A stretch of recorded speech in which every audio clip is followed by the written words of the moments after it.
అంటే రెమ్యునేషన్ అనేది హీరోకున్న ఇమేజ్ని బట్టో లేకపోతే సినిమా హిట్ అవుతుందో దాన్ని బట్టి ఎప్పుడు రెమ్యునేషన్ ఉండదు.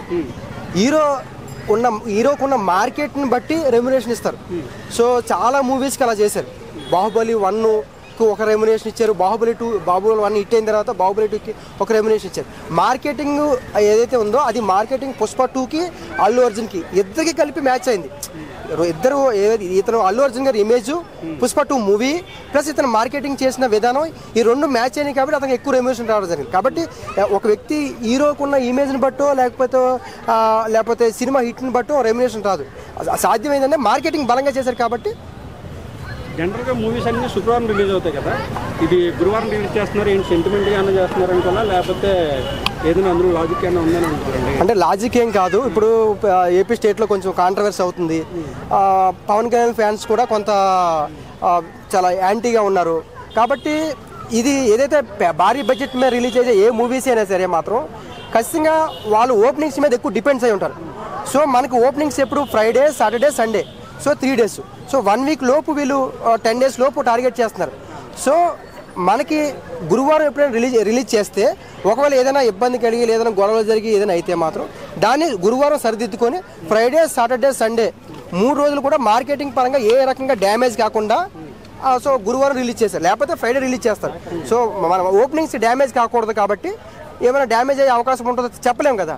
కాబట్టి గురువారం రిలీజ్ చేస్తే ఏదైనా డ్యామేజ్ ఉంటే కవర్ చేసుకునే అవకాశం ఉంటుంది. పుష్ప సినిమాకి అంబటి రాంబాబు గారు సపోర్ట్ చేశారు. అంటే ఎవడో ఆపలేడని చెప్పేసి ఆయన డైలాగ్ కూడా కొట్టారు. ఈ వైసీపీ వాళ్ళు ఈ పుష్పకు సపోర్ట్ చేయడం వల్ల ఈ కూటమి వాళ్ళు ఆపేసే అవకాశం ఉందనుకుంటున్నారా? అంటే ఆపుతారని నేను అనుకోవట్లేదు.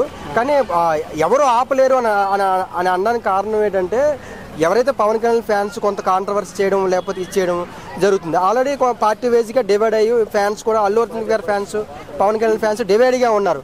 కాబట్టి అంబటి రాంబాబు గారు మీరు ఏమైనా సపోర్ట్ చేయకపోతే మేము సపోర్ట్ చేస్తాము, మేము ఉన్నాము అనే విషయాన్ని అల్లు అర్జున్ గారికి కానీ అల్లు అర్జున్ గారి ఫ్యాన్స్కి కానీ అంబటి రాంబాబు గారు చెప్పడం జరిగింది.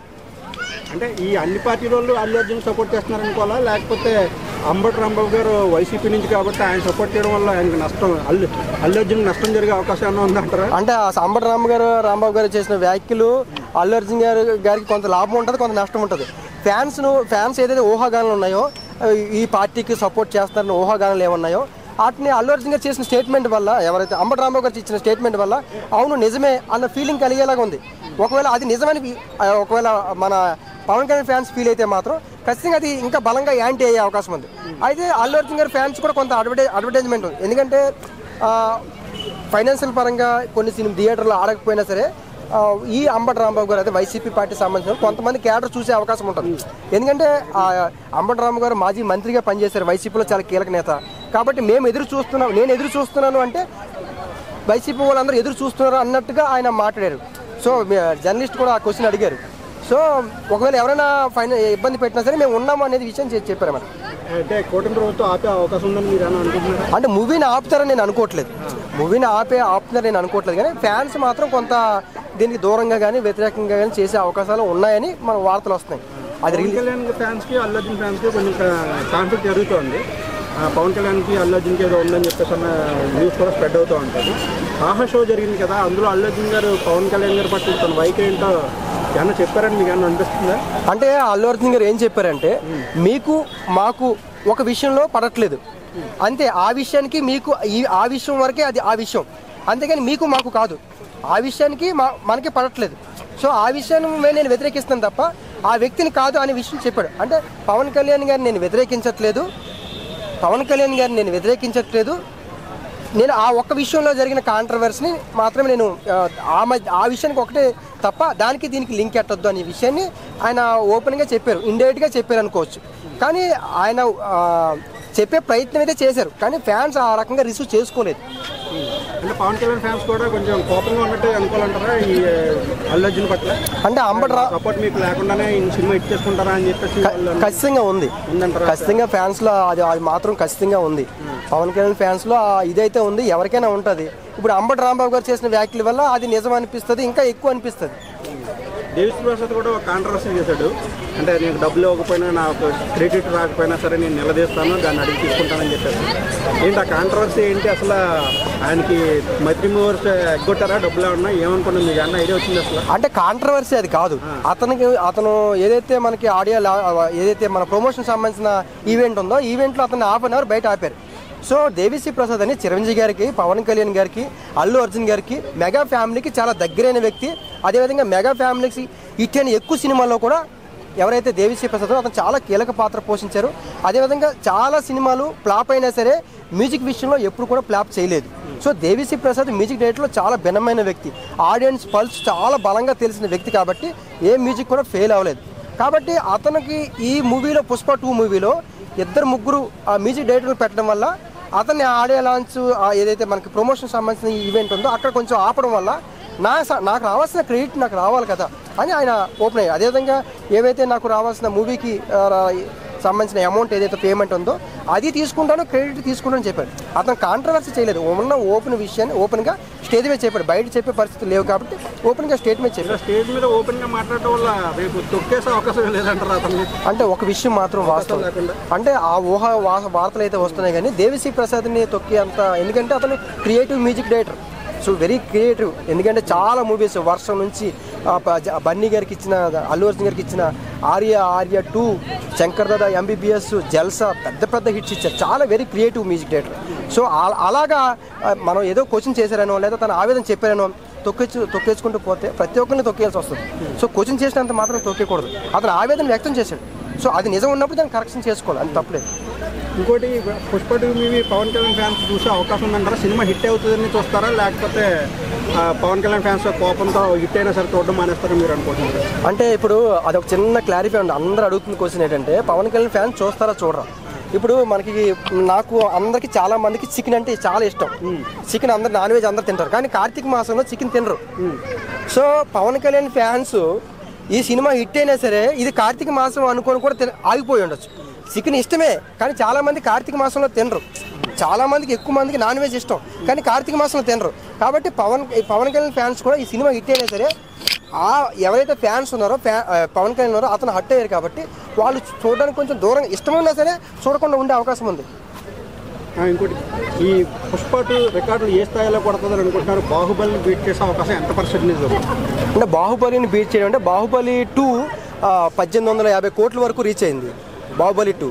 కాబట్టి 1850 కోట్లు అంటే దానికి పైగా రీచ్ అవ్వాలి. దాని పైగా రీచ్ అవ్వాలంటే సుమారుగా 2000 కోట్ల వరకు టార్గెట్ చేయాలి. 2000 కోట్లు మార్కెటింగ్ చేస్తే కానీ బాహుబలి 2 1850 కోట్లు రీచ్ అయింది. సో 2000 కోట్లు దంగల్ మూవీ అమెరికాది 2000 కోట్లు. సో ఇండియాలో హైయెస్ట్ కలెక్షన్ చేసిన మూవీ. సో 2000 కోట్లు రీచ్ అయితేనే 1850 కోట్లు దాటితే బాహుబలి రీచ్ అయినట్టు. 2000 కోట్లు దాటితే ఇండియాలో నెంబర్ 1 కలెక్షన్ చేసిన మూవీ పుష్ప 2 అవుతుంది. కాబట్టి బాహుబలి 2ని బాహుబలి కలెక్షన్ చేస్తుందని నేను భావిస్తున్నాను. టఫే కానీ చేసే అవకాశం ఉంది. ఎందుకంటే మార్కెటింగ్ అనేది చాలా బలంగా చేశారు. మన బీహార్లో జరిగిన ప్రోగ్రాం కావచ్చు, చాలా ఈవెంట్లు బీహార్లో కూడా అందరూ అడుగుతున్నారు. బీహార్లో అంత పబ్లిక్ ఏంటంటే పుష్ప సంబంధించిన గెటప్ కావచ్చు, లేకపోతే స్టోరీ కావచ్చు, బీహార్కి ఆ కల్చర్కి కొంత అటాచ్మెంట్గా ఉంది. సో కాస్ట్యూమ్ డిజైనింగ్ కావచ్చు, పుష్ప యాటిట్యూడ్ కావచ్చు, ఇవన్నీ. అదేవిధంగా పుష్ప 1 కూడా బీహార్లో కరోనా టైంలో కూడా ఎక్కువ ఆడింది. సో దాన్నే బేస్ చేసుకునే అక్కడ ఈవెంట్ పెట్టడం జరిగింది.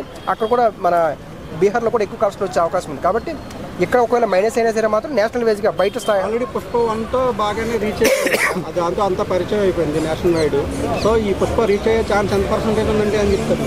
అంటే 60-70% పుష్ప మార్కెటింగ్ రీచ్ అవుతుంది, పబ్లిక్ కూడా రీచ్ అవుతుంది. కానీ పవన్ కళ్యాణ్ ఫ్యాన్స్ మాత్రం వాళ్ళకున్న ఫీలింగ్స్ మాత్రం, ఎందుకంటే గతంలో ఉన్న పవన్ కళ్యాణ్ ఫ్యాన్స్ వేరు. చాలా ఎలక్షన్స్ వచ్చిన తర్వాత చాలా మెచ్యూరిటీతో ఉన్నారు. ప్రతి విషయాన్ని ఎవరో చెప్తూ నమ్మేసి అంత స్టేజ్లో అయితే పవన్ కళ్యాణ్ ఫ్యాన్స్ ఇప్పుడున్న పొజిషన్లో అయితే లేరు. చాలా మెచ్యూరిటీతో ఉన్నారు. కాబట్టి పవన్ కళ్యాణ్ ఫ్యాన్స్ ఖచ్చితంగా ఈ మూవీని కొంచెం దూరంగా ఉండొచ్చు. పుష్ప 2 ఈ సినిమాలో పుష్ప 3 కూడా ఉండే ఛాన్స్ ఎంతవరకు ఉందని మీరు? నేను సెన్సార్ ఇచ్చారు. సెన్సార్లో 3 గంటల 20 నిమిషాలు. సో మనం 2 గంటల 30 నిమిషాల వరకే మనం ఎక్కువ ఈ లాక్డౌన్ తర్వాత చూసిన మూవీస్ 2.5 గంటలే చూస్తున్నారు. 3 గంటల 20 నిమిషాలు అంటే చాలా ఎక్కువ. సో స్టోరీని చేసేటప్పుడు పావు గంట ముందు, పావు గంట ఎండింగ్, స్టార్టింగ్ పావు గంట చాలా ఇంపార్టెంట్, ఎండింగ్ పావు గంట చాలా ఇంపార్టెంట్. ఈ 2 ఏమాత్రం డ్యామేజ్ ఏమాత్రం తేడా కొట్టినా మొత్తం సినిమా మొత్తం పోయే అవకాశం ఉంది. కాబట్టి స్టోరీని ఎండప్ చేసి ఆడియన్స్ని కన్విన్స్ చేయకుండా ఆడియన్స్కి ఇవ్వాల్సిన క్లారిటీ ఇచ్చేటప్పుడు స్టోరీ పెరగచ్చు తగ్గచ్చు. సో స్టోరీ పెరిగింది అంటే మ్యాక్సిమం స్టోరీని అందులో చూపిస్తారు. కాబట్టి నాకున్న అంచనా ప్రకారం పుష్ప 3 ఉండకపోవచ్చు. ఒకవేళ ఉన్నా ఇప్పుడు ఈ ఒక 1 year 2 yearsలో ఉండకపోవచ్చు. ఇంకా చాలా టైం పడే అవకాశం ఉంటుంది. కాబట్టి ఈ మధ్యలో ఉండకపోవచ్చు. ఏదైతే ఆడియన్స్కున్న అనుమానం మొత్తం స్టోరీని మొత్తం అందులో పెట్టే అవకాశం ఉంది. 3 గంటల 20 నిమిషాలు అంటే అది చిన్న విషయం కాదు. అంటే ఈ సోర్స్కి ఇన్పుట్ అయ్యి ఎలా తీసుకున్నారు మీరు? రీసెర్చ్కి ఏమన్నా పుష్ప రీసెర్చ్ అని పెట్టుకొచ్చాను మేము టైట్లోనే. అంటే నేను పొలిటికల్ అనలిస్ట్ కాబట్టి చాలా విషయం నేను గ్యాదర్ చేశాను. ఏ అంశాలు ఎలాగ ఇన్ఫ్లుయెన్స్ చేస్తున్నాయి. మన ఊహలు వేరు, అంటే రియాలిటీ వేరు, ఇలా ఊహిస్తాము అది వేరు. సో నేను మహారాష్ట్ర ఎలక్షన్ చేశాను, తెలంగాణ ఎలక్షన్ చేశాను, మొన్న ఏపీ ఎలక్షన్ చేశాను. ఏ అంశాలు ఇన్ఫ్లుయెన్స్ చేస్తాయి ఒక ఈ మూవీ హిట్ అవ్వడానికి, ఒక మూవీ ఫ్లాప్ అవ్వడానికి, ఒక వ్యక్తి చెప్పిన స్పీచ్ దాన్ని చూపించే ఇంపాక్ట్ ఎలా ఉంటుందని నేను పొలిటికల్ అనలిస్ట్ కాబట్టి నేను మీకు అది ఎక్స్ప్లెయిన్ చేయొచ్చు. ఇంకొక లాస్ట్ పొలిటికల్ క్వశ్చన్ ఒకటి అడుగుతాను. పొలిటికల్ అనలిస్ట్ అన్నారు కాబట్టి ఈవీఎంలను నమ్మొచ్చా? ఈవీఎంల వల్ల ట్యాంపరింగ్ చేసే అవకాశం ఉందా? అంటే ఇప్పుడు నేషనల్ వైడ్ అదే చర్చ జరుగుతుంది కదా, కాంగ్రెస్ ఓడిపోయిన వాళ్ళందరూ కూడా ఈవీఎంతో ట్యాంపరింగ్ జరుగుతుంది ఇవి అంటున్నారు. మీరు ఒక పొలిటికల్ అనలిస్ట్గా అటువంటి అవకాశం ఉంది, ఎవరు చేయగలుగుతారు అంటే ఏం చెప్తారు? అంటే ఖచ్చితంగా దాన్ని మనం చెప్పలేము. ఎందుకంటే ఈ విషయం మీరు చెప్తుంది ఏదైతే అడుగుతున్న క్వశ్చన్ ఉందో అది చాలామందికి అనుమానం ఉన్నాయి. కానీ ఈ అనుమానాలను క్లారిఫై చేయాల్సింది ఎలక్షన్ కమిషన్ వాళ్ళు క్లారిఫై చేయాలి. పబ్లిక్ ఉన్న అనుమానాలు మన మహారాష్ట్రలో జరిగిన తర్వాత కూడా శివసేన పార్టీ వాళ్ళు చెప్తున్నారు. మీరు చెప్తున్న విషయం ఏంటి, మహారాష్ట్రలో కూడా శివసేన పార్టీ వాళ్ళు కూడా చాలామంది చెప్పారు. సో ఈవీఎంల అంశం ఏదైతే ఉందో అది ఎలక్షన్ కమిషనర్ చెప్పాలి. ఇప్పుడు ఎలా ఆ విషయం చాలా సెన్సిటివ్ ఇష్యూ. ఈ విషయాన్ని ఏదైనా అనుమానం ఉంటే వాటిని డాక్యుమెంట్ రూపంలో ఎలక్షన్ కమిషనర్కి ఫిర్యాదు చేసినప్పుడు ఎలక్షన్ కమిషనర్ దాని విషయాన్ని ఎక్స్ప్లెయిన్ చేస్తారు. గతంలో కూడా పార్లమెంట్లో కూడా ఈవీఎంని చూపించి చెక్ చేయడం జరిగింది. కాబట్టి ఈ విషయానికి ఏదైతే అనుమానాలు ఉన్నాయో వీటిలన్నింటిలో కూడా ఎలక్షన్ కమిషనర్ చేస్తారు. ఎలాన్ మస్క్ లాంటి పెద్ద స్టార్ అంటే పెద్ద ఆయన ర్యాకెట్లు పంపిస్తున్న ఆయన అంతటా ఆయన ఈవీఎంలను నమ్మలేమో అని చెప్పేసి ఖచ్చితంగా కన్ఫామ్గా చెప్పేసాడు. ఈవీఎంలను హ్యాకింగ్ చేయవచ్చు అని చెప్పేసి మరి ఆయన మాటలను పరిగణలో తీసుకోకూడదు అంటారా? అంటే చెయ్యొచ్చు అన్నారు కానీ చేశారు అనలేదు కదా. చెయ్యొచ్చు అన్నారు కానీ చేశారు అనలేదు. సో మనం ఎప్పుడు ప్రూవ్ చేయలేం. దాన్ని ఎవరు ప్రూవ్ చేయాలి? ఎలక్షన్ కమిషన్ వాళ్ళే ప్రూవ్ చేస్తారు. నేను అంటుంది అది కాదు, పాసిబిలిటీ ఉందా లేదా అది మనం చెప్పలేం. ఎక్స్పర్ట్ చెప్పాలి. ఎక్స్పర్ట్ ఏ విషయానికైనా ఎక్స్పర్ట్ చెప్పాలి. ఇప్పుడు మనకి టైం ఎంత అవుతుంది? 4:35. 6 తర్వాత మన కెమెరాస్ ఎంత పనిచేస్తాయి అనేది కెమెరా ఎక్స్పర్ట్ చెప్తారు. సో మనం పొలిటికల్ అనలిస్ట్ మీరు చెప్పండి, మీకు ఈవీఎం మీద నమ్మకం ఉందా లేదా చెప్పండి. ఎస్ ఆర్ నో, మీకు ఈవీఎం మీద నమ్మకం ఉందా లేదా? నేను మీకు సబ్జెక్ట్ ఇచ్చాను, మీరు నాకు ఇచ్చేది. అంటే నమ్మకం ఉందా అంటే ఎవరికైనా నమ్మకంతో వేస్తారు ఓటు. నమ్మకం లేకుండా ఎవరు ఓటు, మేజర్ విషయం చెప్తాను, నమ్మకంతో ఓటేస్తారు. నమ్మకం ఉన్నప్పుడే ఓటేస్తారు. నమ్మకం లేకపోతే ఆ వ్యక్తి ఓటు వేయడానికి రాడు. సో నాకు నమ్మకం ఉంది కాబట్టి నేను ఓటేస్తాను. సో నాకైతే నమ్మకం ఉంది. ఈవీఎం మీద ట్యాంపరింగ్ చేయలేమని కాదు, నాకైతే నమ్మకం ఉంది. ఇంకా తప్పనిసరి పరిస్థితుల్లో నమ్ముతున్నారు మీరు? అలా అని కాదు, నమ్మకం ప్రతి విషయాన్ని కూడా క్షుణ్ణంగా చెప్తారు. ఏదైనా మీరు అంటుంది, నేను ఏమంటుందంటే మీరు అడుగుతున్న క్వశ్చన్ మీ క్వశ్చన్ కాదు. చాలా మంది చాలా ఊహాగానాలు వచ్చాయి కాబట్టి మీరు అడుగుతున్నారు. ఒకవేళ ఏ పర్సెంటేజ్ 1% డౌట్ ఎక్కడ మూల మనకి మెదడులో ఉంది, డౌట్ ఉంది ఈవీఎంల మీద, ఆ ఈవీఎంలు తీసేసి బ్యాలెట్ పెట్టాల్సిన అవసరం ఉందంటారా? అది ఏమంటున్నానంటే ఇప్పుడు అమెరికా ఎలక్షన్స్ నేను చెప్పాను, అనలైజ్ చేశాను. ట్రంప్ మన కమలా హారిస్ గారు గెలుస్తారని చెప్పారు కానీ ట్రంప్ గెలిచారు. మహారాష్ట్రలో బీజేపీ 110 స్థానాలు వస్తాయని చెప్పారు, 130 స్థానాలు వచ్చాయి. సో మనకి ఉన్న అనుమానాలు వేరు, రియాలిటీ వేరు. సో ఏ విషయాన్ని చాలా ఇంపాక్ట్ చూపిస్తాయి అంశాలు. సో వాళ్ళు ప్రజల అనుమానాలు ఏవైతే ఉంటాయో వాటిని నిరూపణ చేయాల్సిన బాధ్యత వాళ్ళది ఉంటుంది. అనుమానాలు లేకుండా ఎవరు ఉండరు, అందరికీ కొన్ని అనుమానాలు ఉంటాయి. వాటిని ప్రభుత్వాలు లేకపోతే దానికి సంబంధించిన యంత్రాంగం క్లారిఫై చేయాలి.